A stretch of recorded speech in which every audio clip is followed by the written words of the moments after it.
Unë të sfidoj që të hypim bashkë makinës, i bjemi numri 112 ku kemi diçka, ose të dalim në kohën reshje bore, të dalim bashkë në rrugën e Kombit, sepse unë, siç ka qenë zoti Sokole, unë atë ditë kthehesha nga Kuksi dhe njësia autostradave, e cila mbulon rrugën e Kombit, nga Fush Milodi deri në Morin, ka qenë duke i ndaluar mjetet në një vend të sigurt, pra duke i hapur krahun dhe duke i kontrolluar, duke i paralajmëruar dëtues të mjeteve.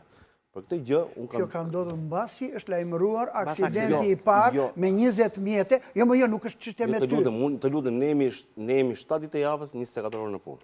Ne jemi vetëm për qytetarët. Tani, hajde të hypim bashkë, të bëjmë numrin 112. Për qytetarët jeni, këtë nuk e vend dyshim as unë as zoti Hasho, por tani realisht, se nuk dua të merremi vetëm me një aks rrugor dhe me policinë konkretisht, por atë ditë realisht unë jam nisur në 6 mëngjesit nga Tirana. Kështu që atë ditë mund të ketë pas një patrullë policie që rri diku afër daljes në Fushmilot. Jo, në atë ditë s'ka pas Fushmilot, ose edhe kur rrin furgon, ata furgonat Benz rrin qingrot, se s'kan fajt fakt, se është edhe ftohtë, ose kur s'kan punë, se Fushmiloti ishte mirë atë ditë, s'kishte probleme.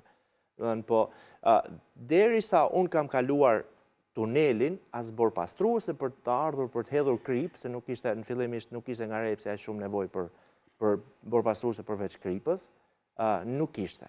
Madje batuta që kam bërë me punojësin që merr pagesën aty 5 euroshin, ishte që shoqyr që u gjejmë ju këtu, sepse asnjë njeri për të paguar se asnjë njeri tjetër nuk ishte në rrugë, ndërkohë bora ka shtruar.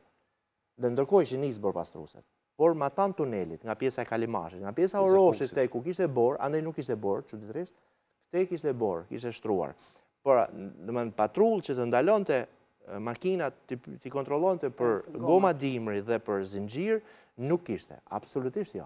Nuk po ndalonte as për punë të tjera. Nuk do që të patrulla ka qenë te 4 Korsishi, që i themi neve, pra në momentin që fillon autostrada, që kalon nga rruga interurbane kryesore, futet në autostradë, që vazhdon lëvizjen, aty kanë qenë patrullat e policisë të cilat porosisin njerëzit. Nëse kanë qenë me radar për shpejtësinë, dakord. Jo, shpejtësisht. Në të tilla raste ne kemi prioritet, në të tilla raste kemi prioritet. Deri kur ka ndodhur aksidenti nuk ka pasur. Megjithatë, unë këtu s'dua të merrem shumë me policinë, dua të merrem edhe me njerëzit, sepse një pjesë e përgjegjësisë është e jona, valla, që duhet të kujdesemi ne apo jo. Por zonja Hasane kishit për. Do të hysha unë për faktin e përdorimit gomave verore, se sa pengesë sjell tek ne, tek kompanitë e mirëmbajtjes rrugëve. Në rastet kur lëvizin me goma verore dhe pa zinxhirt në vendet malore që është e domosdoshme përdorimi i tyre, dhe siç e ka ligji që duhet të jenë nga 15 nëntori deri me 31 mars të kompletuar me këto pajisjet e ngricave dhe të sezonit dimror, ne na sillen shumë problematika për faktin sepse pengojnë punën e borpastruesve. Na ngushtojnë rrugën komplet,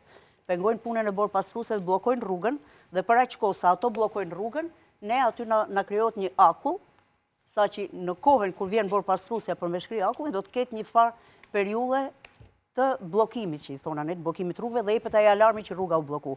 Rruga nuk bllokohet që mungon borpastruesja ose që mungon hedhja e kripës në për ato raste. Ne marrim gjithmonë informacionet përpara nga stacionet meteorologjike për motin dhe paralajmërojmë kompanitë e mirëmbajtjes, marrin masat për të qenë përgatitur për situatën dhe gjithmonë para prim situatës, domethënë dhe jemi gatshëm çdo moment që borpastruesja me fillimin e rreshjeve të kalojë të hedhë dhe kripën. Prandaj them që ky ndërgjegjësim për gomat verore vlen shumë sepse na pengon ne te puna dhe gjithmonë ato vretjet për bllokimet e rrugëve i merr gjithmonë autoriteti rrugor shqiptar në një kohë që nuk është problemi i autoritetit. Kemi edhe një problem tjetër për shembull prap te këto gomat verore, nisen për te pista e skive ndardh, bllokojnë rrugën me goma verore, bllokojnë komplet dhe atje bllokohet rruga. Nuk bllokohet as nga mungesa e borpastruesës, as nga mungesa e hedhjes materialeve të kripës. Atje bllokohet vetëm nga mjetet që lëvizin nga qefi për me shku në një vend turistik malor me skije me këto. Bllokojnë rrugën, po pikërisht to janë ato problematikat sepse kompanitë tona të mirëmbajtjes janë shumë të familiarizuar me rreshtet e borës. I kanë përgatitje. Fillojnë përgatitje qysh në fillim të muajit tetor.